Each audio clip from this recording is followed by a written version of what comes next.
क्या आपने कोई लोन लिया है?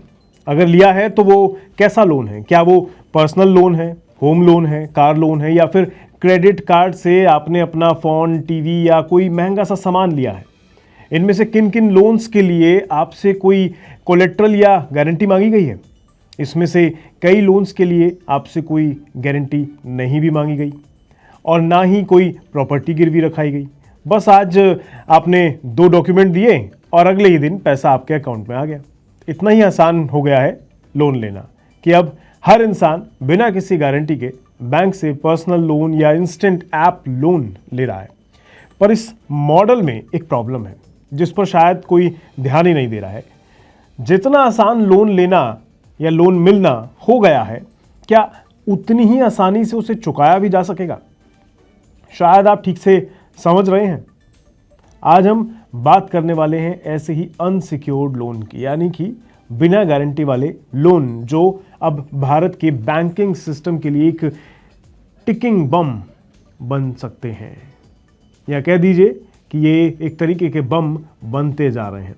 और इस बम की टिक टिक अब आरबीआई को साफ साफ सुनाई भी देने लगी है। नमस्कार, मेरा नाम है रोहित कौशिक और आप देख रहे हैं मनी 9। अब खबर जरा विस्तार से।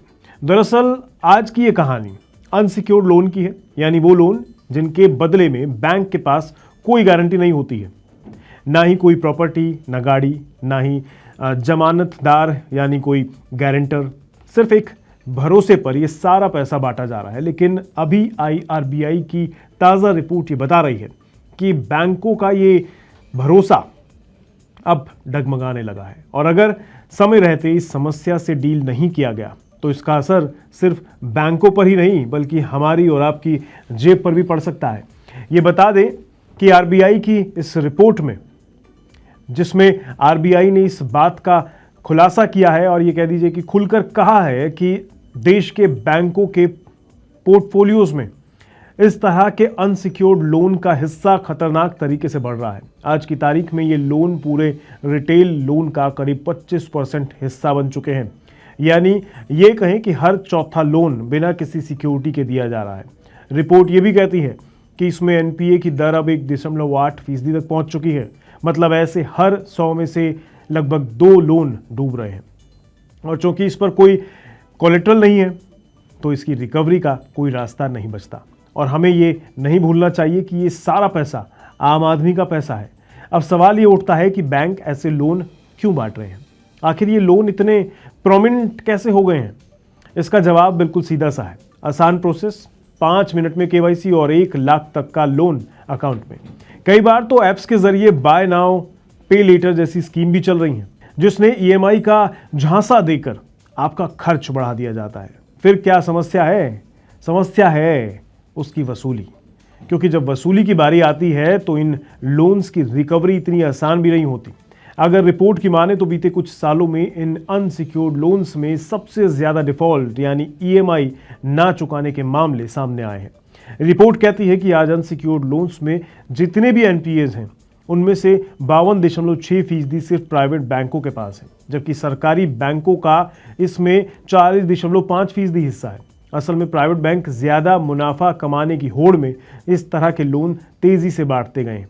इनका टारगेट बने युवा, खासकर मेट्रो सिटीज में रहने वाले नौकरी पेशा लोग। फोन पर एक कॉल आती है, सर आपको 1 लाख तक का प्री अप्रूव्ड लोन मिल सकता है, और अगर उन्होंने हाँ कह दिया तो अगली सुबह पैसा अकाउंट में। लेकिन अब जब ईएमआई चुकाने की बारी आई तो इनमें से लाखों लोगों के सामने कह सकते हैं कोई ना कोई दिक्कत आके खड़ी हो गई। कह दीजिए नौकरी चली गई, मेडिकल खर्च आ गया, या फिर ज़्यादा कर्ज ले लिया है, और वजह कोई भी हो सकती है और इन वजहों से लोन नहीं चुका पाए। लेकिन नतीजा एक ही है, एनपीए या लोन डिफ़ॉल्ट। अब सवाल ये है कि इस पर आरबीआई ने क्या किया? उन्होंने इन लोन्स पर रिस्क वेट को बढ़ा दिया है। इसका मतलब ये है कि अब बैंकों को इन लोन के बदले ज़्यादा पैसा रिजर्व में रखना होगा। उदाहरण के लिए पहले अगर 100 रुपये का लोन दिया जाता था तो बैंक को 10 रुपये रिजर्व रखना होता था, लेकिन अब वही लोन देने के लिए उन्हें 12.5 रुपये तक रखना पड़ेगा। पर इससे होगा क्या? दरअसल इससे लोन देना बैंकों के लिए थोड़ा मुश्किल हो जाएगा और शायद ब्याज दरें भी बढ़ेंगी। यानी अब इस तरह के जो लोन हैं उन्हें देने के लिए बैंकों के लिए थोड़ा मुश्किल हो सकती है।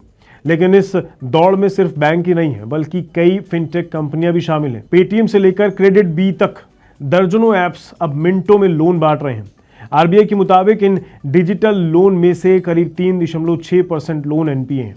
ये आंकड़े बहुत चिंताजनक हैं क्योंकि डिजिटल लोन की वसूली करना इससे भी बड़ी चुनौती बन सकती है।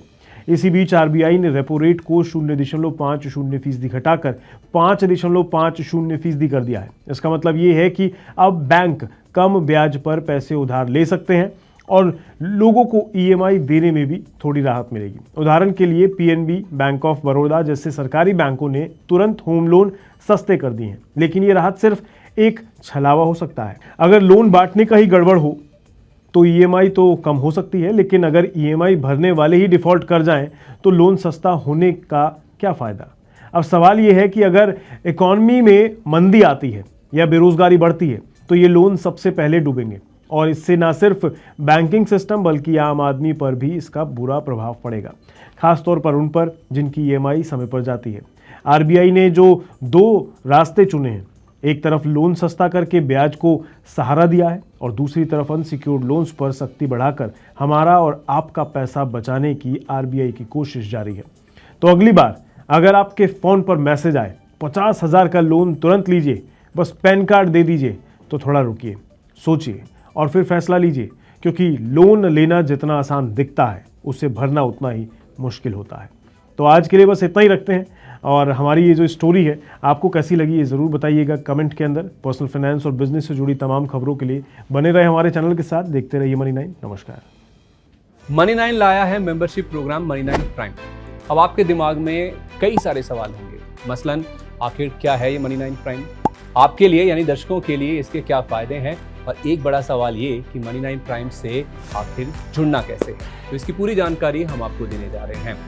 मनी 9 प्राइम में 3 प्लान होंगे, इकोनॉमी, स्टैंडर्ड और वीआईपी। तो फटाफट ज्वाइन कीजिए YouTube पर मनी 9 प्राइम। ज्वाइन करने के लिए मनी 9 के YouTube पेज पर जाइए, होम पेज पर मिलेगा ज्वाइन बटन, इसे क्लिक करें, अपनी पसंद का प्लान चुनें और बस हो गया, अब आप रहेंगे सबसे आगे।